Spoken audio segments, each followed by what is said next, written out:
जय गजानन. मीन राशीच्या जातकांसाठी ऑगस्ट 2026 या महिन्यामध्ये काय घडामोडी घडणार आहेत, काय अप्स अँड डाऊन असणार आहेत, हे आपण बघणार आहोत टॅरोद्वारे आपण गायडन्स घेणार आहोत, प्रिडिक्शन घेणार आहोत की काय अप्स अँड डाऊन आहेत, काय चेंजेस आहेत, काय घडामोडी आहेत, हे आपण बघणार आहोत. त्या अगोदर आपल्या इष्टदेवतेचं नाव घ्यायचं आहे आणि या रिडिंगला रेझोनेट व्हायचं आहे. तुम्ही पण घ्या, तोपर्यंत मी पण घेते. हे खूप महत्वाचा पार्ट आहे आपल्या रिडिंग मधला.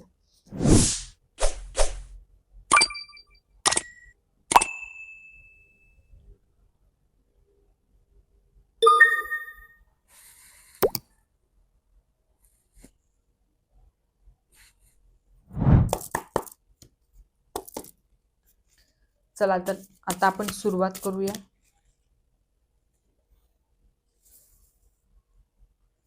सगळ्यात अगोदर आपण आता जॉबवाल्यांसाठी बघून घेऊ की जॉबवाल्यांसाठी हा महिना कसा जाणार आहे, काय अप्स अँड डाऊन असणार आहे या महिन्यामध्ये. सो तुम्ही खूप हार्डवर्क करत आहात आतापर्यंत. तुमच्या प्लॅनिंग सगळ्या छान होत्या, हार्डवर्क करत होते. हार्डवर्क पण खूप चांगल्या पद्धतीने आहे, पण खूप फास्ट होते. म्हणजे तुम्ही ॲथॉराइज आहात याच्यासाठी, म्हणजे तुम्ही कॅपेबल पण आहात. सगळ्या काही गोष्टी छान आहेत, तुमच्या प्लॅनिंग छान असतात, सगळ्या काही गोष्टी तुम्ही छान पद्धतीने करतात, बेस्ट करतात.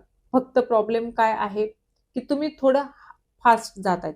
सक्सेस होण्यासाठी असेल, काय असेल, तुम्हाला फ्रीडम हे नेहमीच आवडतं. चेंजेस होणार आहेत, गुड चेंजेस होणार आहेत तुमच्या आयुष्यामध्ये. सगळ्या काही गोष्टी बेस्ट होणार आहेत. फक्त तुमची जी स्पीड आहे, जे हाय स्पीडने तुम्ही जात आहेत, कारण हाय स्पीडने जितकं वरती जातो तितक्याच जोरात खाली आपटतो, ही पण गोष्ट लक्षात ठेवायची आहे. ऑब्स्टिकल्स त्याच्याने तयार होऊ शकतात आयुष्यामध्ये. सो त्या गोष्टींना तुम्हाला डिनाय करू शकत नाहीत तुम्ही. सो हळूवार चालू द्या. जी गोष्ट जितकी हळूवार होत असते तितकी ती स्मूथली पुढे जात असते, ही पण गोष्ट तुम्हाला लक्षात ठेवायची आहे. म्हणजे तुम्ही आता हवेच्या वेगाने पुढे जात आहात, ही पण गोष्ट तेवढीच खरी.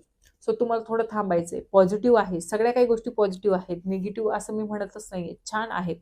पण फास्ट जाण्यामध्ये कसं असतं, कधी कधी काही गोष्टी घाईघाईमध्ये करण्यामुळे आपण प्रॉपर डिसिजन नाही घेऊ शकत. लॉंग टर्म साठीचा डिसिजन आपण घेऊ नाही शकत. सो लॉंग टर्म साठी जर डिसिजन घ्यायचा असेल, ट्रॅव्हलिंग होऊ शकतं तुमचं वालं जॉबच्या संदर्भामध्ये. तर ट्रॅव्हलिंगही तुम्ही जे करत असाल तर सांभाळून व्यवस्थित करा. फ्रीडमली कुठल्याही गोष्टीचा कसाही डिसिजन घेऊ नका. आता आपण बिझनेसवाल्यांसाठी बघून घेऊ. बिझनेसवाल्यांसाठी जर बघाल तर बिझनेसवाल्यांसाठी असं आहे की मन तुटण्याची शक्यता आहे. म्हणजे हार्ट ब्रेक होण्याची. हार्ट ब्रेक फक्त लव्ह रिलेशनशिपमध्येच होत नसतं. म्हणजे तुम्ही तुमच्या बिझनेससाठी खूप छान प्लॅनिंग केलेली असेल, खूप छान डिसिजन घेतलेले असतील. तुमच्या प्लॅनिंग म्हणजे इतके छान छान प्लॅनिंग, प्रॉपर प्लॅनिंग करून ठेवले असतील आणि तुमची इच्छा असेल की तुमचं सगळं काही वर्क हे तुमच्या प्लॅनिंगनुसारच होईल किंवा व्हायला पाहिजे. पण बऱ्याचदा सगळ्याच घटना आपल्या फेवरमध्ये नसतात, सगळ्याच गोष्टी आपल्या फेवरमध्ये नसतात. बऱ्याचदा असं होणार आहे की तुमचे जे जॉबमध्ये तुमचा पार्टनर असेल किंवा तुमच्या वर्कर असतील, डीलर असेल, बायर असेल, जेही काही असतील, त्या काही गोष्टी म्हणजे तुम्हाला डिच करतील. तुमच्या म्हणजे पाठीत खंजीर खुपसण्यासारख्या गोष्टी करतील. अशा काही गोष्टी घडतील तुमच्या सोबत ज्याच्याने तुमचं हार्ट ब्रेक होऊ शकतं, ज्यांचं मन दुःख होऊ शकतं. आपण म्हणतो ना की ह्या गोष्टींमुळे माझं खूप मन दुखलं, मी डिस्टर्ब झालो. तर अशा काही गोष्टी होण्याची शक्यता आहे. सो या गोष्टी नको व्हायला म्हणून गायडन्स एकच आहे की प्रत्येक गोष्टीला पडताळून बघा. कुणावरही विश्वास ठेवू नका. माइंडली स्टेबल राहा. स्टेबली सगळ्या गोष्टींकडे बघा. सगळ्या काही गोष्टी व्यवस्थित करण्याचा प्रयत्न करा. जर व्यवस्थित करण्याचा प्रयत्न करा आणि व्यवस्थित केलाच तरी पण मग म्हणजे ह्या महिन्यामध्ये काही ना काही गोष्टी अशा घडतील की जेणेकरून तुम्ही नाराज तर होणारच आहात. तुम्ही म्हणजे आपण म्हणतो ना की एखाद्यावर खूप विश्वास ठेवला होता आणि त्याच माणसाने सगळं काही विस्कळलं, किंवा पार्टनर असेल, पार्टनरच्या जोरावर तुम्ही खूप काही स्वप्न बघितले असतील, किंवा एखादा वर्कर असेल त्याच्या जोरावर तुम्ही काही गोष्टी हे केल्या असतील. जसं आता सुरतला झालं, कोणी विचार केला असेल गुजरातमध्ये जो प्रकार झालेला आहे की अचानक सगळीकडे पाणी भरलं गेलं. आता त्यांनी विचार केला होता का? त्यांच्या प्लॅनिंगमध्ये ही प्रोसेस होती का? नाही होती. म्हणजे त्यांनी जर त्यांचा खूप छान पद्धतीने त्यांचा व्यवसाय जो आहे तो स्टेबल करून ठेवलेला होता, पण मग सगळ्याच गोष्टींवर पाणी फिरलं, सगळ्याच गोष्टीमध्ये पाणी शिरलेलं आहे, खूप खूप नुकसान झालेलं आहे. सडनली नुकसान झालेलं आहे. असं नाही की जाणून बुजून झालं किंवा त्यांनी जाणून बुजून केलं असं काही नाही. त्यांनी त्यांच्या पद्धतीने खूप छान प्रकारे वर्क करून छान प्रकारे सगळ्या गोष्टी मांडण्याचा प्रयत्न केला. पण मग युनिव्हर्सच्या हातामध्ये काही गोष्टी अशा असतात की ज्याच्या विरोधात आपणही जाऊ शकत नाही ॲक्च्युअलमध्ये. सो तसंच काही घडलेलं आहे.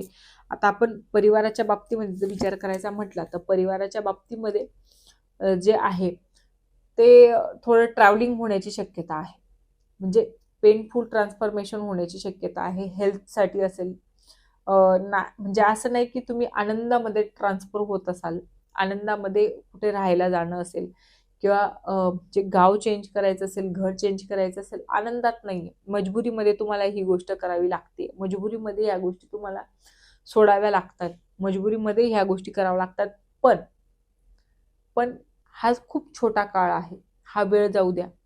हा वेळ निघून गेला म्हणजेच काहीतरी छान गोष्टी घडतील. तुम्हाला आता वाटतंय, तुम्हाला आता दुःख होत असेल, आता तुम्हाला वाईट वाटत असेल, आता तुम्हाला वाटत असेल की काही गोष्टी खूप चुकीच्या झाल्या, चुकीच्या पद्धतीने झाल्या, असंही तुम्हाला वाटत असेल. पण येस, काही कालांतराने तुम्हाला जाणवेल की हे जेही झालं ते चांगलंच झालं एका अर्थाने. हे जर झालं नसतं तर माझ्या आयुष्यात आत्ता ज्या चांगल्या गोष्टी घडतायत त्या घडल्या नसत्या. अशीही सिच्युएशन तुमची येणार आहे, असंही तुम्हाला फील होणार आहे. आता नाराज आहात, आता तुम्ही डिस्टर्ब आहात, आता तुम्ही दुःखी आहात, तुमचं मन दुखलं गेलं, ह्या सगळ्या गोष्टी खऱ्या आहेत. आता सिच्युएशन तुमची स्टेबल नाहीये ही पण खरी आहे.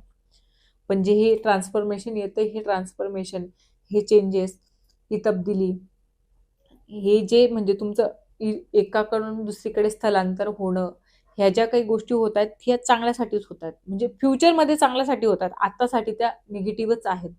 आतासाठी ती गोष्ट निगेटिव्ह आहे, पण फ्युचरसाठी ती गोष्ट बेस्ट आहे. ही पण गोष्ट तेवढीच खरी. आता आपण लव्ह रिलेशनशिप विषयी जाणून घेऊ.